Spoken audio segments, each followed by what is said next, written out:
Welcome to the Murphy, Sam, and Jodi After the Show podcast. You can also watch us on YouTube. Be sure to subscribe if you haven't done that yet. In the show today, we actually did 3 things to know if you are about to take a final exam. It's that time of the year, finals, and we did 3, test-taking strategies. But I wanted to do more. I wanted to go deeper because this is a real thing. Test-taking anxiety is real. Mm-hmm. And for I remember it well. Yeah. I mean, for so many people, it can be like it can grip you and take away all the work. Maybe you're a great student. Maybe you retain information wonderfully. Mm-hmm. But on test day, something about that, and it's a shame because if you have it all in your head, maybe it's the timing, maybe it's the pressure that you only get the one shot, whatever it may be. I want to go there. So the things that we covered in the show, in case you missed it, I'm going to restate those quickly, and then we'll get to the other things about test taking that to help you with anxiety. Number 1 is don't get stuck on one question. Don't lose the 20 minutes on one question. If it's going to stump you and move forward. And then keep come back moving to forward it. And then plan to go back to it because you might miss 4 other questions because of the time spent on that one. Yeah. So don't get stuck. The other one is brain dump, meaning if you can, when you first sit down and the timer's on and test is on, if you had memorized a formula for math and the math section's not till later, jot it down if you can, somehow, some way, even if it's online. Drop those things. Don't wait until they're asked of you if it's one of those things that this is the top of your mind and it's important, right? I love that. I never thought to do that. Well, it depends on what kind of test you're taking because you may or may not have the space to write it. Right. That doesn't apply in everything. Right. But when I was in college, all my friends that were in the engineering and they were taking physics and all that, they were allowed to bring formula sheets to their formula sheets with formulas on them? Yeah. Oh, okay. So that you could figure it out on yourself, but you didn't have to memorize the formulas. That's fantastic. And like the night before, they would always write as small as they could on a sheet of paper because you could bring one sheet in. Oh, right. And it was like thousands that of formulas. That was the it seemed sheet to have, right? Yeah. Oh, that's funny. I never thought to do that. Of course, I never took anything that serious. Me either. The third thing that we touched on in the show is just answer every question if you can. That way it just ups your chances. Try not to leave anything unanswered, okay? Other things to know about this, test-taking anxiety is really more common if you feel like you're alone in it. Not necessarily. You start talking to other students, other people that you're even in certain classes with, even if it's an online thing and you can chat with them, you're not alone in this. There's very few people who roll into a test-taking situation 100% confident.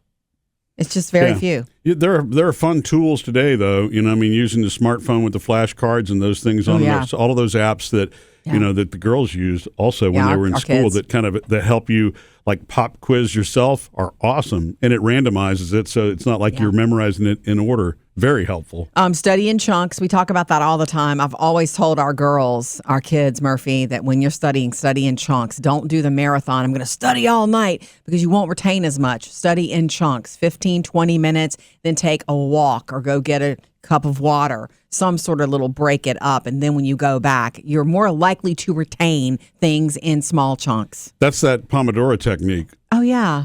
It's Producer Faith was the one that gave me that book, and it's been around for a long time. Mm-hmm. Since the 80s, this is, it's 25 minutes and then a 5-minute break. Yeah, or love it. 50 minutes and a 10-minute break. But it's because of what you just described, because, straight through, your ability to retain goes away. Pausing, for whatever reason, that's when the brain starts to file things away. It's almost like it really sinks in. Yeah, and I would say the same thing applies to your workday. If all you try to do is plow straight through and you don't stop to breathe, you're probably not retaining a lot of what you're working on. Unfortunately, or you're not maybe as good. Correct, that too. Yeah. Mm-hmm. Read directions twice. Yes. How many times is that you read it wrong? You read the directions one time because you're timed and you answered something and it was supposed to be complete sentences or it was supposed to be this many words and you just didn't read the directions. Or there was a trick in the directions. Hate that. I've seen this on socials a few times where the professor in the directions will put just to make sure everybody's reading these directions, if you just go to the end and sign your name and turn this in, you get an A. Yeah, well, you've seen that on social. I had that done to me. We've talked about this. We've talked about this before. It's been a couple of thousand podcasts ago, but yeah, I don't remember that. Oh yeah, and it nailed me because I thought I was reading the instructions because I thought the entire test was the I thought that the instructions were at the top of the test, not the entire test. And it was about 80% of the class that did the same thing. Went through, did everything, got to the end. That hurts. And the thing is, you can't make it to the end if you don't actually read the whole thing first and then realize, oh, just sign my name. I was wondering how some people were getting done so fast. But yeah, about 80% of the class did not do that. And it was a big lesson. It was a big lesson for me. What you just said, the other parts of the class is one thing I wanted to bring up. Do not worry about the person next to you. It doesn't matter if the person next to you is 2 pages ahead it does not matter because they may be skipping directions or they may have skipped the first part because, they also say do whatever your strength is first if you can do it. It doesn't apply to every situation. But if you really are great with the English portion of something, do that first because then you're on a roll. You've got that down and you have time to focus on the parts that may trip you up more, that may take a little bit longer. And, taking that stress on will also then cause you to potentially misread the test questions themselves, not just the directions. That's the thing about reading the directions before we move on is I still have to stop and do that with email. What's crazy to me is I can read an email 2-3 times and a fourth time something new will pop out at me. And it lets me know that my eyes are crossing the words, but I'm not paying attention to what I'm reading. Right. And that is, I've had that my entire life. Technology has made it, and speed of today has made it far worse. I was about to say it is the worst it's ever been for me, just in terms of that kind of stress.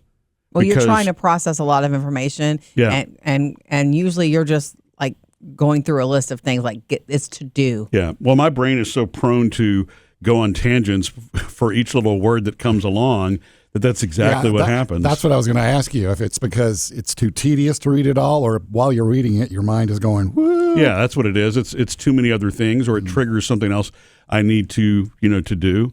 But I literally did that this morning. I'm glad I went back and read it 3 more times because I actually did get a full answer to a question that I was asking, and I wasn't really clear. You didn't get it, but you got it. And it wasn't a very long email, by the way. It was maybe 5 lines. So it can happen regardless of the length. Yeah, but that's why people tune out. I think if you have an email that's 3 paragraphs long, no way. Some people are never going to get to the end of it. You have to work on being concise. Yeah. But so go back to that. Read directions twice. That's for a test. That's for life. That's for email. Read things twice, certainly before you react. Yeah. Just so you are giving yourself that grace of, let me read this again. Maybe I'll get something different out of it. Have you seen the acronym, the TLDR? And a lot of AI will spit this out at you right now. No. It's basically, in summary, I don't know whose shorthand this was, but TLDR basically means too long didn't read. And if you see it come out, it's TL semicolon DR. A lot of AI summaries will say that at the end. It'll spit out a couple of paragraphs for you, and then at the end, TLDR. If it was too long and you didn't read, here's the summary. Oh, okay. I didn't understand how AI knows that you didn't read it. Well, no, I didn't know that was a thing. Oh, I get it, though. Those things come around so quickly. But what'll happen for me with one of those extremely long emails is I'll have to table it and go back to it because there are moments where you don't have time to read that. My most important thing, if you are listening to this podcast about test-taking anxiety, is careful what you tell yourself. If you tell yourself that you're not good at taking tests, you're not going to get better at it. Mm-hmm. If you roll into a testing room based on your history of test taking, I'm not good at taking tests. I've heard one of our kids say that. And I had a discussion. It's like, you can be good, or you may never be the best at it, but you can get better at it. You can come about this problem and attack it a different way. But you've got to be careful what you tell yourself. What you tell yourself in here has so much to do with your performance. Try to flip the script and walk in thinking, I can do this test. Mm-hmm. I am ready. It may be a struggle for me, but I can do this test. Yeah. I'm not that different from everybody else around me. Yeah. You've got to, it's what you tell yourself. It makes a lot of difference. When you do that, in psychology, they call that labeling. And, so once you stamp that label on yourself, it is the filter you see all things through. That's why that self-talk is really, this is not, so huge. It's not hocus pocus, whatever. It is really real. If you say things like, I'm no good at this, or you're actually on a subliminal way causing your brain to kind of short circuit and not go there. You hear yourself the most. Yeah. And it's like you believe yourself the most. Mm-hmm. Yeah. So I'm not saying Pollyanna your way into a test, if anybody even knows what that means. But if you walk in there saying, I can do this, you're going to have a better chance than walking in there in your mind going, I'm not good at tests. Yeah, right. Don't give up before you start. You just, Careful what you say to yourself. I love that. Did either one of y'all ever pull all-nighters? I never pulled an all-night. Well, not for a test. Okay. Yeah, my all-nighters in college were for different reasons. Different. Did you, Sam? No, I never did. Right.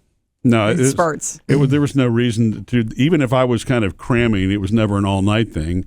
Although they say that, if you study that right before you go to sleep, that somehow your brain processes that too. I don't know if that ever really magically happened for me or not. That worked for me. But that was one of my study tricks. I would do it to a certain point, and then it's like, okay, I'm going to bed now. And then I'd get up in the next day before going to the test, go over it again, and it's like, oh, there it is. It's coming back because it was the last thing I was thinking of last night. So cool. It did help me. Your brain is more magical than you give it credit for. So if you are listening to this and you are about to be taking a final exam, you are not that different than those around you taking it. They may, as long as you're prepared for it, you can do it. Yeah. You can do it to the best of your ability, which everybody's ability is different. So good luck. Missed any part of the show? Get it all on the Murphy, Sam, and Jodi podcast.